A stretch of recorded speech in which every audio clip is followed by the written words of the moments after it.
check. 1, 2, check.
Good evening. I'm calling to order the July 14th, 2026 Fountain City Council meeting.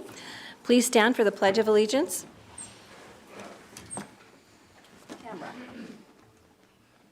I pledge allegiance to the flag of the United States of America and to the republic for which it stands, one nation, under God, indivisible, with liberty and justice for all. Thank you. Madam Clerk, roll call, please. Mayor Thompson. Here. Mayor Pro Tem Estes. Here. Councilmember Veerhoff. Here. Councilmember Rick. Here. Councilmember Herzberg. Here. Councilmember Ruffinock. Here. And Councilmember Geek is joining us virtually. Councilmember Geek, can you hear us? I can. Thank you. I have 7 members present. All right, thank you. And everybody, if I forget about Councilmember Geek online, let me know. We try. Okay, that takes us to item 4, public to be heard. Citizens may address the council on items that are not on the agenda. Council may not be able to provide an immediate answer, but will direct staff to follow up. Out of respect for the council and others in attendance, please limit your comments to 5 minutes or less. I have my first card from Bob Trout. Request Fountain be included in the Colorado connector stops. Okay, thank you very much. I'm going to throw that question, I'm going to tell you right now, I'm going to throw it over to Todd. Okay, well, good evening, everyone. And this actually just came to mind last night. I was watching the news and I saw the Colorado Connector was kind of doing this promo. Now, I understand it's a few years out before it's going to actually be able to run from Pueblo to Fort Collins, but Fountain's right in the middle of that. Well, maybe not directly in the middle of that, but it's along the route. So I would like to respectfully get that on the radar, and perhaps when that is up and running, which may be several years, have a Fountain included in that. And I think it's early enough to probably, at least get some consideration and talk to the people that are planning that, and I'm guessing some infrastructure needs to be built for that to happen, and some money needs to be raised, or taxpayers need to do that. But My anyway. brain went to the wrong thing, I'll take it. Okay. I thought he meant the Carson connector is No, what I read. this is the Right, rail now you're talking service. about the passenger rail train. Yes. So the passenger rail train, Fountain, we did a study, we spent several $1 million on doing a study through Pikes Peak Area Council of Governments probably 4 or 5 years ago. And Fountain was not considered for a stop. We were kind of at the very north end of town, would have been considered for a stop. And the study showed the stops to be in a couple different places in Colorado Springs. If you have too many stops with those, people don't want to use them because by law, it has to go at the speed of the traffic near it, which means about 75 miles an hour it needs to keep up. With too many stops, you can't get going up to that speed. Sure. And continue and keep that speed. So, and you're right, it would take millions and millions of dollars in infrastructure, so I don't think Fountain's going to be on the map of that. Secondly, the ballot measure that is probably going to be on the ballot this fall, they just took the cities out of that taxing authority that are not going to have a stop, and they took Fountain and Monument out of the taxing authority. So you would be having to pay an extra sales tax to support that. And thirdly, we're not going to see anything for 20 years. They're going to do proof of concept up in Denver North. Those people have been paying into their RTD Fast Rail for 20 years, and they don't have anything to show for it. So they're going to try to convince them to redo this tax so that they promise them this time they will get a train up there. So if there was anything that came south, it's going to be 20-plus years. It could change in that 20-plus years. We'd have to go back to the ballot and enlarge the district again, and then we'd have to vote ourselves into it to vote ourselves for another tax. So you have anything to add? Yeah, the only thing I've got to add, and we are involved in those meetings, sir. Sure. I was at one last week. And just to give you a general idea of, it's not a fast train because they're going to have to share the train or the tracks with the current users. Mm-hmm. So right now they're anticipating just to get from Colorado Springs to downtown Denver, a 2-hour ride with those stops. Yeah. So if you include Fountain into that, people down here would be looking at 2.5 hours, 3 hours to try to get there. Then once Okay. you get there, you're on your own again. Yeah. So logistically and reasonably, do we see that anybody would be able to use it? Probably not. Okay. So we're not pushing real hard because just the cost, it's over $300 million. They're going to have to add to everything they've been doing to RTD just to serve Fort Collins. To go all the way down to Pueblo and back, they're looking at 1.2 to 1.3 billion. Wow. Yes. Okay. So. Yeah, and Okay. I know people love trains. You know, we all love the movie trains and the old-fashioned Sure. trains and stuff. Honestly, they could spend a heck of a lot more money on bus staying and other bus routes that would be more flexible and going to where the people really are than a set train track, so, but, Well, it was an exciting promo yesterday. Oh, I'm and I sure it thought- was. But you guys have obviously have some really Yeah. good insights, so thanks Yeah. for sharing that. So I have another card. you up do. there. I'm gonna Okay. read this one, Okay. and I never had somebody to submit 2 cards. Well, but- I didn't know if my time started over with the second card. I know. tend to ramble, so. You know what, since you're my only 2 cards I have tonight, we'll make it up on the fly. Okay, restart is time, Joni. Okay, we have Mr. Bob Trout at once again this evening, and he would like to speak to us to thank you for those who enforced the fireworks ban on July the 4th. Yes, and I do want to thank you, just to thank you. There's no follow-up or anything on this. The 4th of July has become a point of contention for my wife and I. My folks retired here in Fountain. We retired. We like the community. It's a small-town feel. But the 4th of July has kind of gotten out of hand. Just a lot of reasons. We don't have dogs anymore because it used to just drive them bonkers and we had to sedate them and stuff. We don't put our lawn furniture out around that time frame because the ash from the fireworks have burned holes in our umbrellas and cushions and that. So this year, as quiet as it was so nice. And hopefully that's kind of a standard going forward. I know there are a lot of things in place to help enforce that, red flag warnings and fire bans and that kind of thing. But if we could just enforce at least the illegal stuff during the 4th of July and have something like we did this past year, this month, that would be greatly appreciated. Not only for me, my wife couldn't make it, she's at a different meeting tonight, but a lot of the members on the community, a lot of the Facebook comments I saw, people were really appreciative. Hopefully no one got hurt trying to enforce these laws, but it was interesting because we could hear things starting to amp up and then suddenly it would stop. And we figured they were honing in on where that was coming from and stopping it. So that was really cool. Thank you all for a really nice 4th of July. Oh, well, we brought in 8 extra officers, 6 PD and 2 code enforcement to help with that situation that night. Matt, do you want to say anything? Just thank you. You know, the mayor was out, the chief was out, and we did have people, and I'll just go ahead and brief on this now. But we had 75 calls for service that were for the city of Fountain, which in comparison to districts 5 and 6 of county, which are the outlying areas of Fountain, they were averaging about 65 to 70 calls, so it's about the norm. We confiscated over 370 fireworks, and we cited over 20 citations.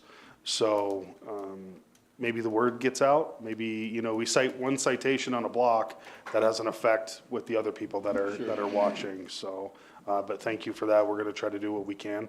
It's a big problem, and I think the red flag and the stage 2 also did help a little bit. But, you know, we have a very transient out-of-state community, so a lot of those people are from all over the country, and they come here and they just want to let off fireworks because they're part of the armed forces and things like that, so. Understood. Mr. And sir, Evans? as a comparison for you, the numbers that we've been getting from surrounding agencies, Pueblo PD wrote 1 citation, Colorado Springs PD wrote 3, Monument wrote none. So our folks did yeoman's work out there trying the enforcement side, and the chief, fire chief asked me to help him a little bit because he couldn't be here tonight, but what you mentioned really did have an impact. Because of the nature of what was going on around the state. Sure. We lost 3 firefighters the week before in Grand Junction, the red flag warnings, the Jordan fire, even the Hanover fire we had a couple weeks before. That is really because we really think that the enforcement piece is a very small piece. It really has to be that peer pressure in a community, in a neighborhood, in a city. So it really takes that. The cops can only make that big of a piece. It's everybody around in the neighborhoods that really police themselves Okay. that make that big difference. Very good. Thank you. Yeah. And Right. nobody did get hurt, so. Right, that's right. the thing. But those Thank you. tickets we wrote, the way the council passed the ordinance, it's a minimum $500 fine for your first ticket. You get a second ticket in 2 years from the first one, it's a minimum $800 fine. And the third one within 2 years is a minimum $1,600 fine. So I hope people think about that and Yes. stick with the sparklers. Okay. And I'll tell you, some of those fireworks had prices on them. Holy moly, price that stuff costs. Yeah. Wow. Well, Very we'll take the expensive. win this year. Yeah, Thank we'll you. take it. Thank you for coming in. Appreciate it. Thank you. Thank you. All right, those are the only two cards I have, so that takes us to item 5.1, presentations. There are none tonight. Item 5.2, board commission committee appointments. There are none tonight. Item 6, correspondence, comments, and ex officio reports. Mr. Trainer. Thank you, Madam Mayor. I just have 3 items I want to touch base on briefly.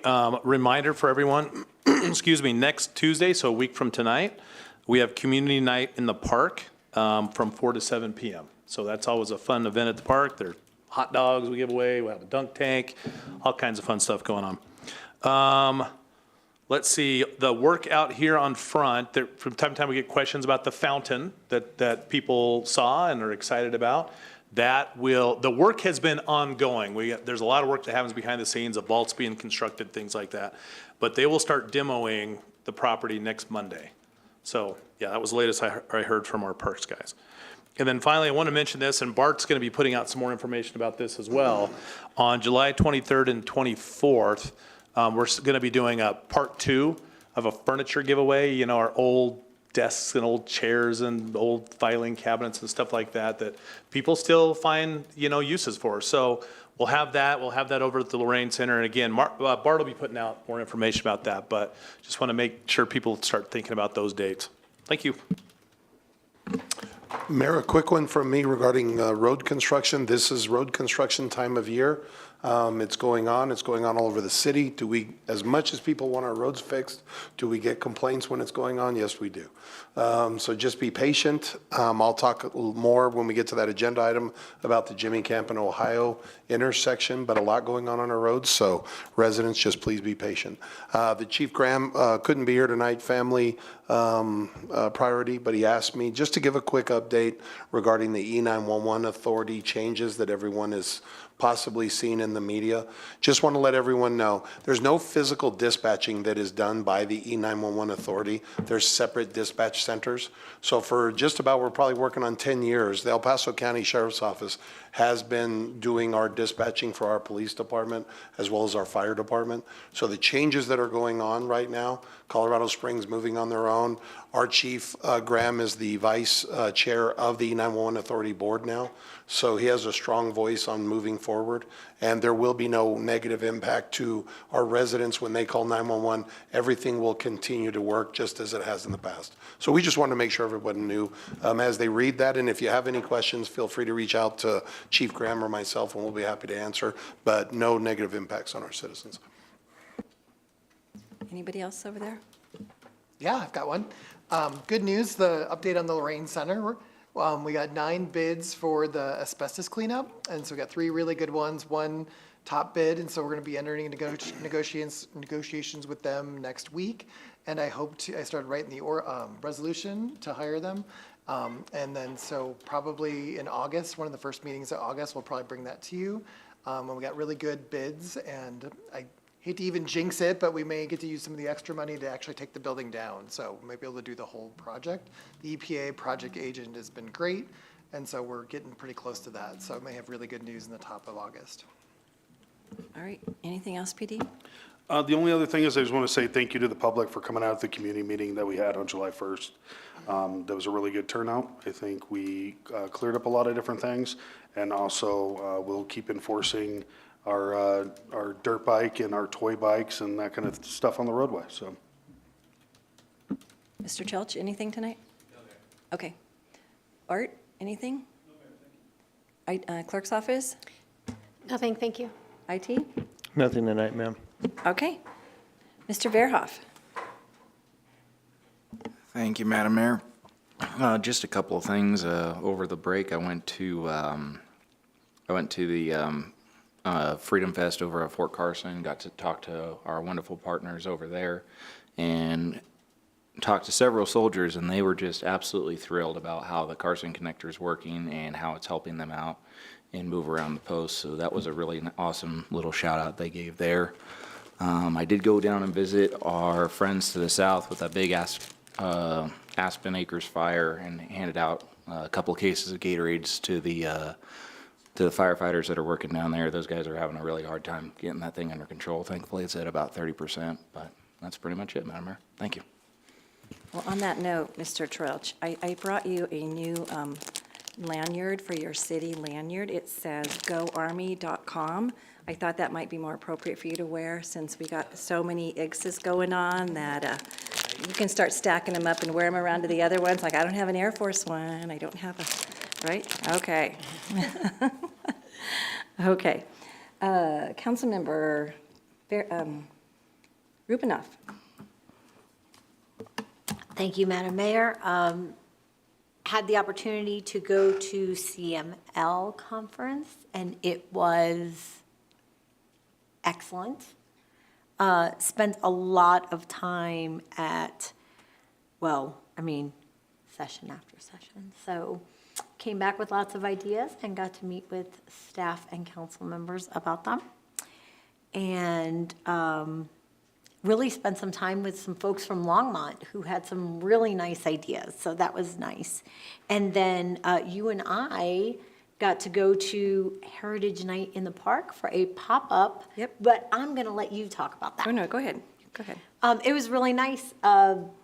Josh and Johns came out to meet us, which I thought was nice of them. I don't know. Did you like the bug? Oh, it was Or so the van? They just couldn't stay away when they heard the mayor was coming. And they're big fans. And so we had a big family event, and Super Mario Brothers was playing, and we got to meet several people. They are very big fans of the motorbike and e-bike enforcement, and they are very grateful to see that going on, because we have a big issue with that, especially right there across from the park where we were. So, thank you. Councilmember Rick? Thank you, Madam Mayor. First, Southmore resurfacing has been completed, and that road is now open. So thanks to Bob McDonald and his crew for making that happen. The Regional Advisory Council Legislative Liaison says we're going to have a lot of ballot initiatives coming this year. There'll be more details coming. However, one of the initiatives will be a Restore Our Roads initiative, so please keep your eye out for that. The Area Agency for Aging is coming to Fountain September 9th from 9 to 11 at the Fountain Valley Senior Center. They're going to be working on a 4-year plan. They're going to have some questions, and they're looking for community feedback. So if anyone can make that, please do. And that's all I have at this time, Madam Mayor. Okay, Councilmember Estes. Thank you for the AAA, for the area agency, for coming down and looking at our area, because it is important for us on that. Second thing, I want to recognize Mr. Trilch. I told you I was going to do this. Mr. Trilch was awarded the 49th Fort Carson Good Neighbor Award, and that's a big deal. It's all the work that he has done supporting this city and creating the IGSs for this city and bringing funding into this community. Mr. Trout and I know how important Fort Carson is to this community. We grew up here, and it's a big thing. And I just want to thank Mr. Trilch for being such an advocate for our city. And I was an honor to be able to be there to see him get this award. And I think it's a fantastic award for the recognition of what you've done for us. So thank you for that. Secondly, the Go Army is appropriate then, because he's our good neighbor for Fort Carson. Second thing is the Fountain Valley Historical Society will be hosting an open house at the museum right down the street, 114 North Main, on July 25th from 10 to 2. Everyone is welcome to attend. And that's what I have. Thank you. Yeah, just briefly, attended Fountain Urban Renewal meeting, and then also as alternate with Councilmember Estes with Fountain Creek Watershed. All right, got some stuff. I'd like to thank everybody on staff for the, thank you. Councilmember Geek. Nothing tonight, Madam Mayor. All right, we finally remembered you were there. Okay. Sorry about that. Okay, went to the volunteer picnic. I'd like to thank the staff for the wonderful picnic. I think the people on the volunteer boards that came to that really enjoyed it. And several of them were asking if we could do it again next year. And they just enjoyed kind of casual evening of conversation and getting to know people a little bit better. Chief Graham, Mr. Trilch and I met with a representative from Health and Human Services talking about different grants and things that might be available from there. And so I think you got some good information. Thunder in the Valley.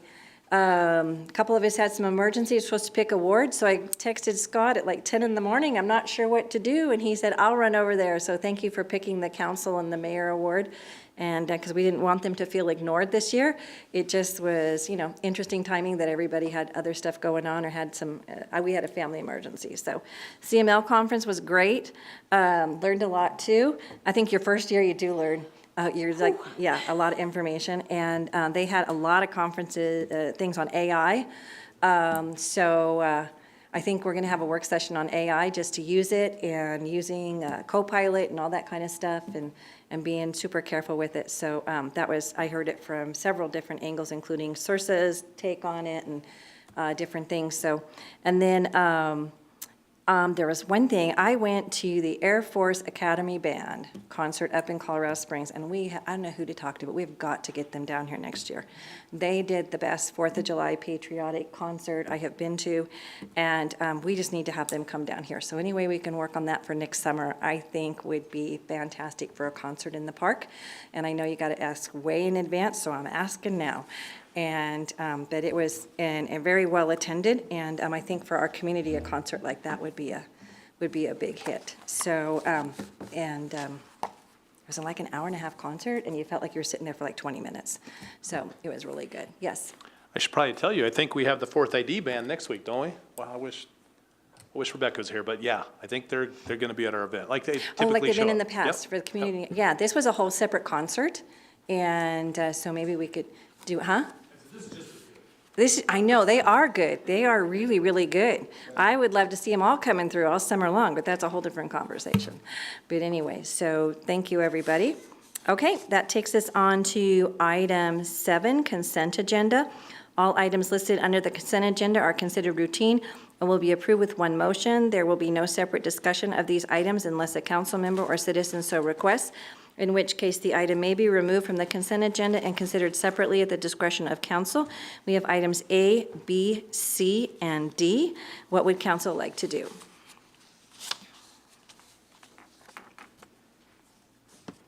Councilmember Hersberg. Move to approve consent. Okay, Councilmember Rick? Second the motion. Okay, we have a motion and a second for the consent agenda. Is there any further deliberation? Seeing none, please vote. Councilmember Geek, how do you vote? Yes. 7 yes, motion carried. Okay, item 8, old business, there is none. Item 9, new business. 9A, consideration of items removed from the consent agenda, there were none. Item 9B, Resolution 26-034, a resolution assigning and transferring to El Paso County, Colorado, all of the City of Fountain's 2026 Private Activity Bond Volume Cap allocation from the state ceiling for the private activity bonds and authorizing the execution and delivery of an assignment and other documents in connection therewithin. Mr. Broadhead. Okay, I'm relatively new to these, but it sounds like these come before council every year. So for the new council people, the city's allotted basically $2 million that we could use private activity bonds to help kind of stimulate and finance housing projects. We don't have projects like that identified, so we can transfer those over to El Paso County to help them do housing projects, which indirectly help us. Some of our citizens could work on those, all sorts of good reasons for that. So we basically have to pass this resolution to allow the county to use that money to work on larger kind of housing projects in El Paso County. Okay, and we've had questions from the community in the past. These can't be used for anything else, right? They have No, to be it's used not- yeah, it can't- specifically for this. We can't not- can't award them to a food bank. We can't give them to Todd or- to pave a road or anything like that. Right, right. Yeah. Okay, and by combining all the smaller cities together, maybe the county has one bigger project. And they're pretty complicated. I think all the Right. time in Pueblo, they maybe did they helped one housing project in, 15 years or something like that. So even with us throwing in the county, they're still not guaranteed they're going to get used. Right, right, but a greater chance. Yes, exactly. Okay. Any questions from council? Any questions from anyone in the audience? All right, seeing none, what would council like to do with Resolution 26-034? Councilmember Estes? I move to approve Resolution 26-034. Councilmember Rufinock? I'd like to second that. Okay, we have a motion and a second. Is there any further deliberation? Seeing none, please vote. Councilmember Geek, how do you vote? Yes. 7 yes, motion carried. Okay, that takes us on to item 9C, first reading of ordinance 1822, an ordinance amending Title 17 zoning, Section 17.04.020C.6, dimensional requirements of the Fountain Municipal Code attached here to as Exhibit A. Mr. Broadhead, it is your evening tonight, isn't it? I know, it looks like it. So I'm excited to bring these before you. As we talked about earlier, this is kind of the rollout of addressing one of the strategic priorities up there and addressing kind of the direction you guys gave me at the last work session. So this is a relatively simple text amendment that would, the two that I'm bringing before you tonight would kind of facilitate some large economic development projects that would generate quite a bit of revenue for our services, as well as property tax, as well as jobs. So that's what kind of prioritize these first. So the one before you, you're gonna hit the next slide, is reduce minimum side yard setbacks in the regional commercial zone district. So I wanted to give you a map and show you where the regional commercial zone district is established, basically on very busy roads. It's regional commercial. Some places call it like a B3 or a B4. We call it regional commercial.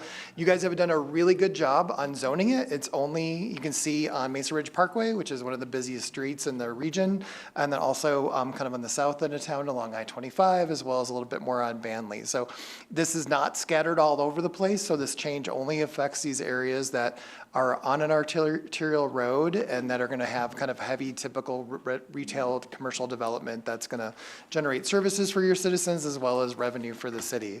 And so right now, if you're in regional commercial, the side yard setback is 20 feet. And so if I build a building, it's 20 feet. If there's somebody next to me, they have to do 20 feet. Now you have 40 feet of dead feet you can't use. Regional commercial is some of the most valuable land in your city because people are trying to generate revenue and businesses.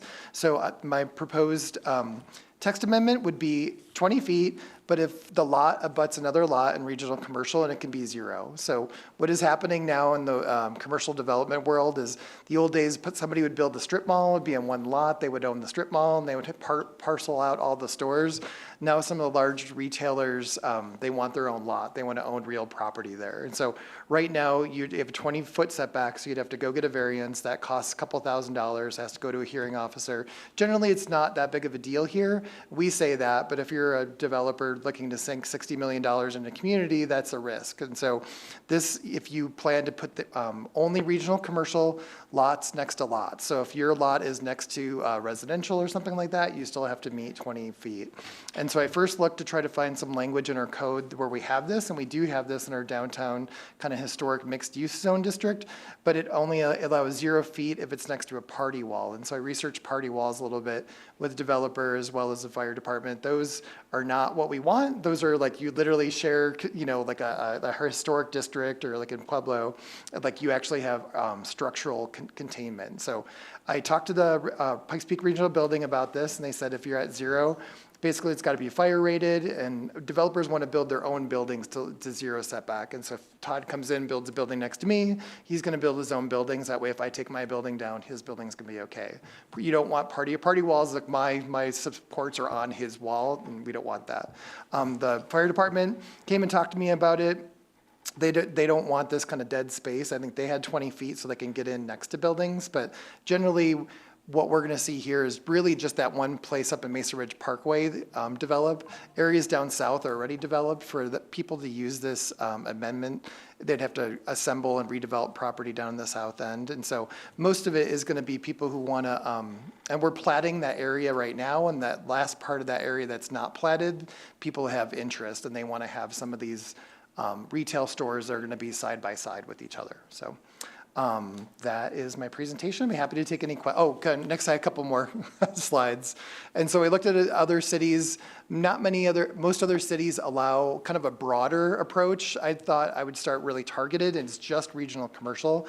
Pueblo, other cities, it's basically any commercial next to any other commercial zone district is 0 setback. So I didn't do that. I kept it very targeted. It's just regional commercial. Next slide.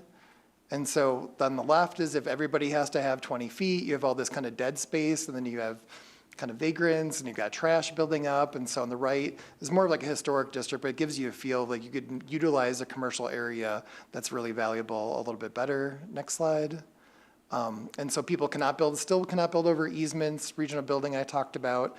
The fire department was happy because most of these buildings are going to be fairly large buildings and they'll have to be sprinkled. So they'll be fire rated and they'll be sprinkled. So even though there's one building above another building, even if one starts on fire, it's pretty unlikely it would even spread to the other one. This helps developers who are looking at developing. They know that they'll be able to build the type of development that's really common in the United States right now. So that's it. Thank you. Okay. Just to clarify, sprinkled means they're going to have sprinklers inside. Sprinklers, yes. Okay. All righty. It's not, we're not going to sprinkle them. Okay. Anoint the buildings. All righty. Councilmember Verhoff, you have a question?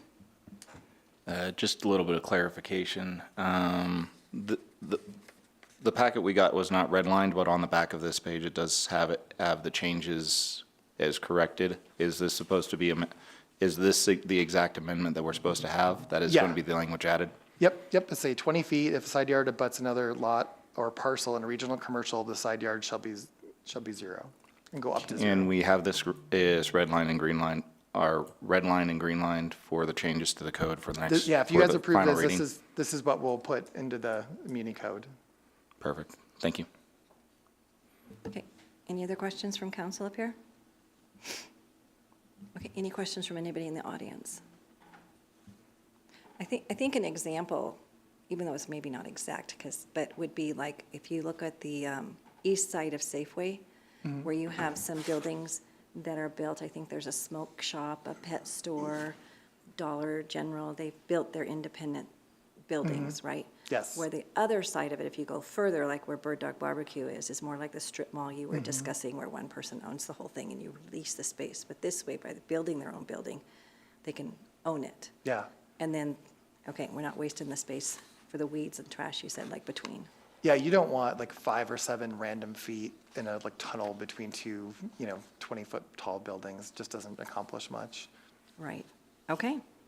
Any further questions? What would council like to do with this? Councilmember Rick. Move to approve ordinance 1822 on first reading. Councilmember Hertzberg. Second. Okay, we have a motion and a second. Any further deliberation? Seeing none, please vote. Councilmember Geek, how do you vote? Yes. I have 7 yes, motion carried.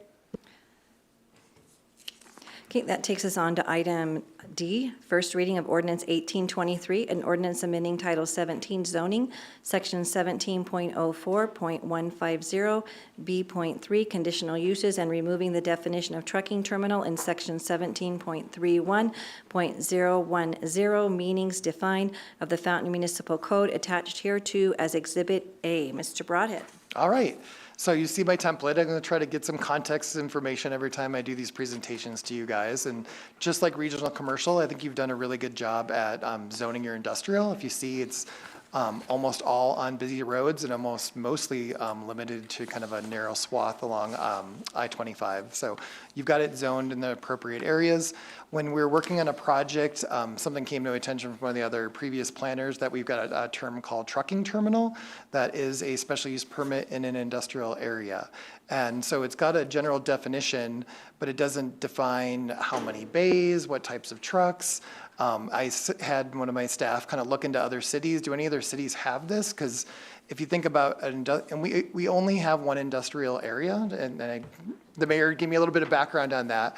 So some cities have like a heavy, medium, light zoning, and so maybe you have a trucking terminal here or there. We only have one industrial zone district, so we really need to accommodate as much as we can. And so this proposal is to take trucking terminals out, just remove it and remove it from the definitions. And basically, any business that's going to go into an industrial area is going to have some level of trucking terminal. They're going to have 4 bays, 6 bays, 2 bays, something like that. And it's just part of industrial development. And so Todd has let me know, like, people looking at developing here see this and say, okay, well, now I got to get a conditional use permit. I got to go to council. What if that gets held up? What if somebody doesn't like it? And also, we have a lot of screening regulations in our site development rules, so it's not like they're not going to get attention. And still, the traffic patterns are going to be looked at by Ben and ABBA. The parking plan, all that stuff will still be reviewed. So they're kind of going to this conditional permit, they're paying money, they're taking time, and there really isn't getting much public benefit out of it. And if you go to the next slide. So Denver Colorado Springs Monument, most cities don't have this special, like, it's just assumed that you're doing like distribution, and distribution comes with some level of trucking facility. Next slide. Is that the one? It's kind of a funny picture that Anthony put together, but I thought it was a good example of, like, you're basically like splitting the use in half, right? And so half of it is allowed, half of it is not allowed. And so if you're a developer looking at put in 500 jobs or $10 million project in there, you don't want to be like rolling the dice to try to figure this out. So I want to kind of just align our code with what most cities are doing, which is like trucking terminals are just part of, and if you look, we've got some of the largest trucking terminals I've ever seen, just in the south end in our industrial area. So we're already accustomed to that. And then our industrial areas really aren't very close to a lot of residential areas to begin with. So I don't think, if we were peppered all over residential areas, I'd be a little bit worried, but we just want to remove this and just make it streamlined so we can attract more industrial businesses. Happy to take any questions. Any questions from any council members? Okay, any questions from anyone in the audience? Councilmember Geek, any questions? No, thank you. Okay, alrighty, I'll bring this back up the dais. What would council like to do with this? Councilmember Rufinock. I would like to make a motion to approve ordinance 1823 on first reading. Okay. Councilmember Hertzberg. Second. Okay, we have a motion and a second. Any further deliberation? Seeing none, please vote. Councilmember Geek, how do you vote? Yes. 6 yes, motion carried. Okay, that takes us on to item 9E, resolution number 26-035, a resolution authorizing the city of Fountain to sign construction contract with C&D Electric for the construction of Ohio Avenue and Jimmy Camp Road traffic signals construction improvements. Mr. Evans. Thank you, Mayor. This is one of those good news resolutions, is we've got our construction that has begun on the Jimmy Camp and Ohio traffic signal. This is another one of the moving Fountain Ford projects that's was approved back in 2009. So again, another one that we're happy to get completed. Next slide, Bez. But the background on this, this has been an arduous land acquisition process, primarily because of one property that went into probate. It has taken quite some time to get that property purchased so that we could get the entire span wire intersection put in. So as you can see, the bids went out June 6th, the bid opening the 22nd. We had two companies that bid on this. C&D Electric did win the bid, and they are a qualified, and when I say qualified, they met all the criteria, but also we have a long history of working with C&D Electric. To let you know, their bid was significantly under the other bid, so we're happy to work with them and get this done. That is under our budget. Just to remind everyone, the funding for the intersection, and Bez, go ahead and go to the next slide. This is just the design of what it will look like eventually. My graphics are not as good as Wade's. Those were good, and I'm going to give Anthony credit for that. But in this design, Daryl understands it perfectly out here. But basically, we've got a span wire light going in. There'll be some widening for a turn lane on Ohio. And this is being funded by moving Fountain forward funds on the city side of things. D20 is paying $120,000 of the construction costs of this, so it is a partnership and a joint venture with D8 that's planned to be finalized and completed before school starts, but you will see other work being done out there after school starts. That's really when we'll get the daily timing that they call it in place, and we're not going to guess on that. We're going to have our folks out there when the actual traffic is moving so that we can get that timing where it needs to be for that daily school traffic that goes in and out of there. Down here. So this is basically the approval to sign that final contract and get this construction completed here in the next couple of weeks. Happy to answer any questions. Okay, no. And I really appreciate some of the stuff you really hit. I'm going to highlight a little bit more because, of course, people are making comments online. This, why aren't you using the money for potholes, right, instead of this? So you answered that. It's the Moving Fountain Forward project that the voters voted in. Correct. And we've been saving up the money to do these projects. This is part of, with the quiet zones and everything. That's right. Okay, and secondly, somebody made a comment like, oh, is this going to take 2 years? No, you just answered that. It's going to be Few done weeks. before school. Yeah, and that's the big goal, right, is to get this done. So that's why it's being done in addition to other paving projects going on around town at the same time. Correct. This one, we're just trying to get in that, and school is starting earlier and earlier. Yes. Oh, my goodness. Teachers, some of the teachers in D8 told me they have to go back like August 4th or something. I mean, My wife's back end of July. yeah, Yeah. yeah. So our time frame on getting that stuff done is shortening. Yeah. So thank you for, I hope everybody realizes all those pieces that are going together. And You bet. And thank you very much. And the street to stay away from tomorrow is Fountain Mesa, right? Yes, it is. Okay. Yes, it is. All right. And just one final comment before I turn this all over to you all. I would like to just give kudos to Bob McDonald, Ben Sheets. Bob was out with some of those homeowners multiple times. He's out there helping them with fences and doing other things. He's really put a personal touch on this. And it took all of that for us to get to where we needed to be with all the landowners. So Bob did yeoman's work. Ben Sheets, Abba is the project manager on this. So everybody's kind of kicked in to help to get this to fruition. And the last question I've had people even PM me about is, we're not putting a roundabout there because, There's a tremendous amount of utilities in this intersection. This intersection is full of, and it's even part of the design you can see, and Daryl understands this, there's so many utilities in that intersection, they've had to design it around those utilities. But the biggest factor is you see the gas utility that's at that intersection. And just to move that gas utility, we would have been in the hundreds of thousands and probably in the millions if we had to move all the utilities in this intersection and that would have been done at our expense, at our expense. right? Because they don't care if they're there. They could care less. They just Okay. give you the bill. All right. Yeah. Yeah. All right, thank you for answering. You Little bet. quiz time here, but thank you. You bet. All right, is there any questions from any more council members? Any questions from anyone? Please come down. No, I need you to come down.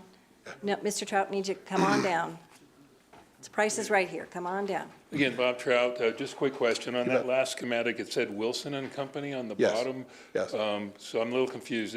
You contracted with C&D, but who is Wilson and Company? So Wilson and Company, there are traffic engineering consultants. I see. So they're the ones, they're overseeing exactly the design of it, the engineering, but also the project management of hitting any of those utilities and those type of things. Okay. We don't have kind of that experience level at the city with our engineers, Right. so we contract that out with Wilson and Company. Got it. Okay, I was just curious. Thank You bet. All right. Any other questions from any in the audience? Councilmember Geek, any questions? No, Madam Mayor. Okay, I'm going to bring it back up here. What would council like to do with resolution number 26-035? Councilmember Hertzberg. Move to approve Resolution 26-035. Councilmember Estes. Second. Okay, we have a motion and a second. Any further deliberation? Seeing none, please vote.